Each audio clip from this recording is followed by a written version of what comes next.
Hi guys, just making a quick video on the JRC NRD-545 about its features, really the settings I set this to as standard. So the first thing I do is take off the 1 Hz tuning because it doesn't display 1 Hz, and I've never really felt much of a need for 1 Hz tuning. To my ear, I can't hear the difference between 1 Hz and 10 Hz. Well, there is a small difference, but there's such a little difference it doesn't make any difference. I can get the voice sounding perfect if I keep it on 10 Hz like this. It's always been my favourite.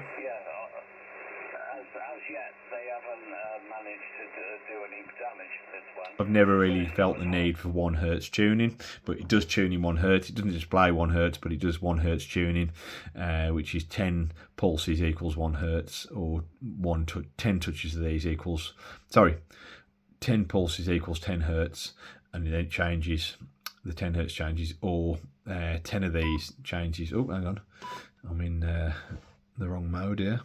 Just 1 second. Frequency 7. No, I'll keep it on there. So yeah,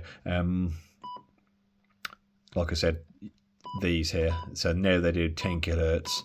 You can have them so they're 1 Hertz. Sorry, they're 10 Hertz now, and you can have them so they do 1 Hertz, and 10 pulses of this is 1 Hertz per pulse. Then it changes to 10 Hertz on there.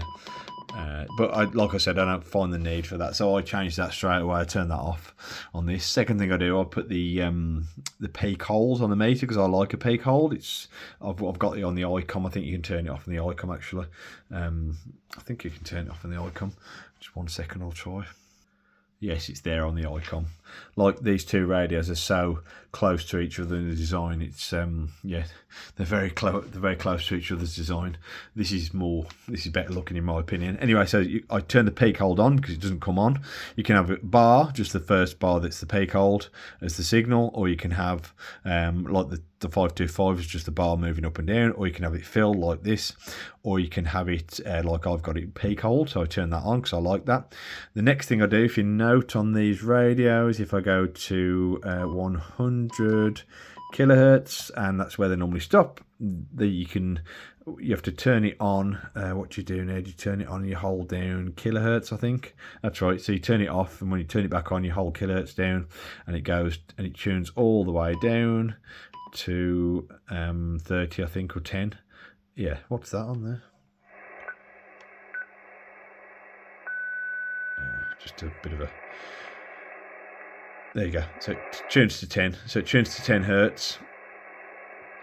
So that's the third thing I do is turn that on because I like to be able to have the facility to go below 100 kilohertz. I think that's quite useful to get a radio that goes below 100 kilohertz. Peak hold 100 kilohertz down to 10 kilohertz, and the 1 Hertz tuning off.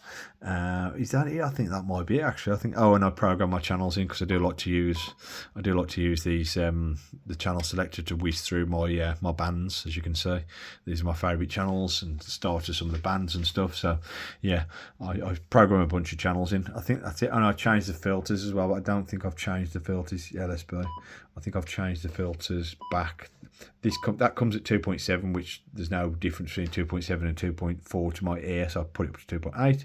So I tune these, and that's 1.8 standard, that's 2.4 standard. So I changed the bandwidth as well on this radio to what I like, and the same on the AM. I changed that to what I like on the presets.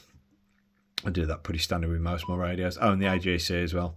I did the AJC to 2 seconds. I like a longer AJC. It comes with 1 second AJC time on the sideband. The AM AJC is not selectable, not tunable. That's it, guys. That's the 4. Is that 3 or 4 little things I do there, just to personalise it, I suppose. I prefer things like that. It's obviously there for a reason. Yeah, that's it. Okay, thanks for watching. Don't forget to like and subscribe for more videos coming soon.